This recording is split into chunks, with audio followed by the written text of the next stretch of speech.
कशिश news में आपका स्वागत है। मैं हूं अनुराग। जीतन राम मांझी बिहार के पूर्व मुख्यमंत्री ने बीजेपी और नीतीश बाबू से मांग कर दी कि उन्हें भी राज्यसभा की एक सीट दी जाए और नहीं तो कम से कम विधान परिषद में जो अभी सीटें खाली होने वाली हैं उसमें उनकी हिस्सेदारी मिलनी चाहिए।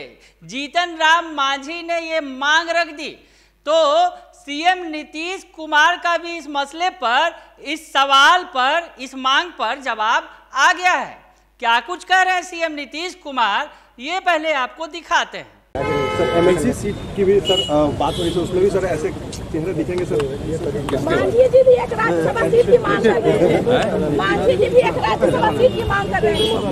मांग करने में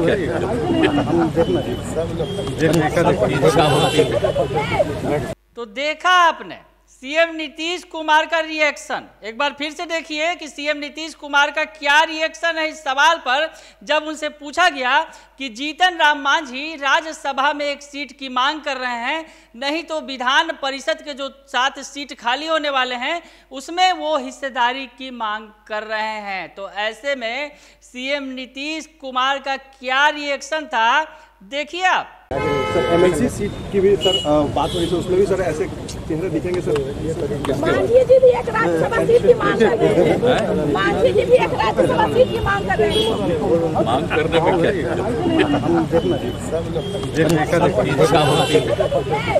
तो देखा आपने, उन्होंने कहा कि एक सीट मांग करने की जो बात थी उस पर उन्होंने कहा मांग करने में क्या दिक्कत है। जी हाँ, उन्होंने कहा कि मांग करने में क्या दिक्कत है। बात थोड़ी सी कही लेकिन बहुत कुछ कह डाला सीएम साहब ने। कहा मांग करने में क्या दिक्कत है, मांगना सबका हक है, वो मांगे, देना ना देना उनकी मर्जी। आगे उन्होंने ऐसा कहा नहीं लेकिन समझा जा सकता है उनकी बातों से। मांगना सबका हक है, जीतन राम मांझी मांग रहे हैं तो कोई गलत बात नहीं है, लेकिन देना ना या देना उनकी मर्जी, यानी बीजेपी और जेडीयू की मर्जी होगी तो देगी और जीतन राम मांझी मांग रहे हैं तो मांगते रहें। यानी जीतन राम मांझी की मांग को शायद सीएम नीतीश कुमार बहुत ज़्यादा तरजीह देने के मूड में नहीं दिख रहे हैं।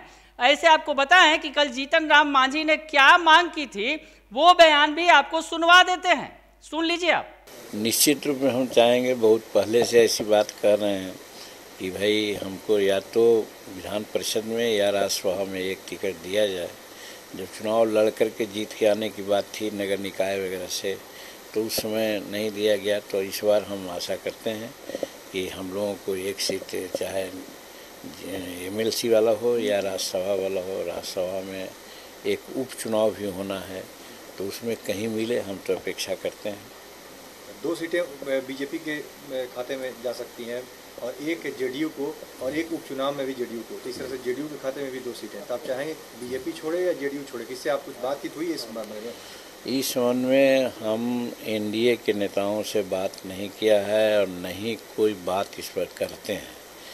ये हमारी पुरानी बात है, जब हम ये में थे, महागठबंधन में थे, वहाँ भी कहा करते थे कि कोई निर्णय हो तो जो घटक दल हैं उनसे राय ले ली जाए। ये सही है कि घटक दल के लोग हैं, अपना औकात को समझते हैं।